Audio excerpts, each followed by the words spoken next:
I'm Howard Morgan. I started Renaissance Technologies with Jim Simons back in 1982. My name is Norman Packard.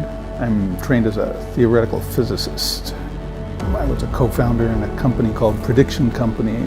When you get into AI, you often don't really understand what the algorithms are doing. They may game against you.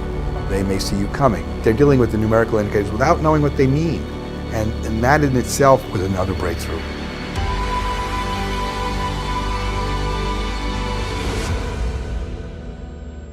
We had been approached by a lot of people doing quant funds over the years.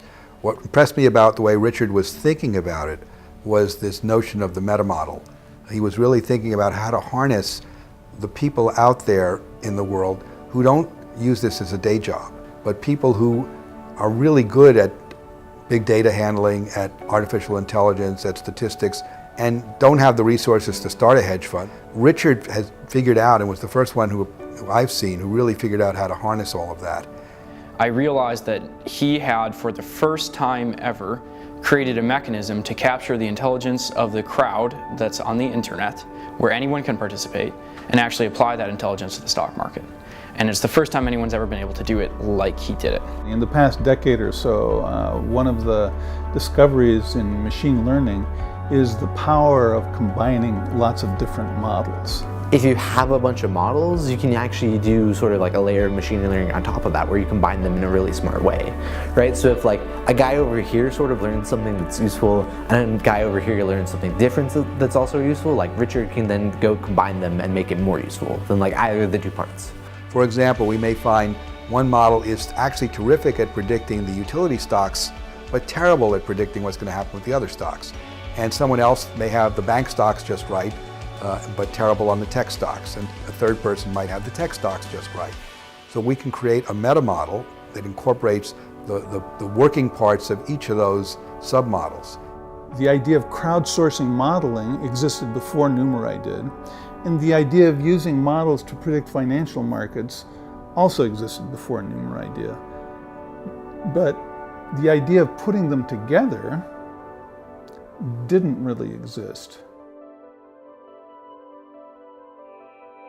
I talked to others in the space that were trying to harness the power of the crowd for stock market intelligence, but all these other companies, none of them had figured out how to do it. The problem was you can't have a good data set and share it with the world. All of the good data that hedge funds use is deeply proprietary.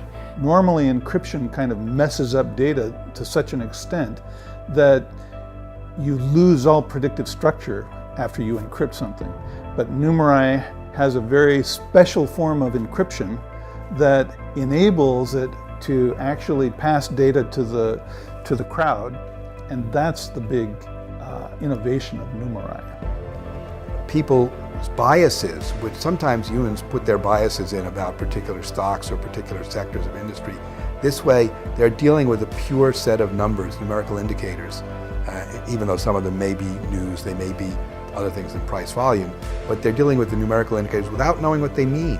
And that in itself was another breakthrough. This means that it's just a pure math problem. It's like a math competition. You don't know anything about finance. You don't know anything about hedge funds. You're some grad student in Tokyo who you don't have to speak English. And suddenly you can share your knowledge with Richard. Richard can make money on the stock market and pay you. I think it's very arrogant to assume that Wall Street has a monopoly on all the smartest data scientists, and I think that's not true.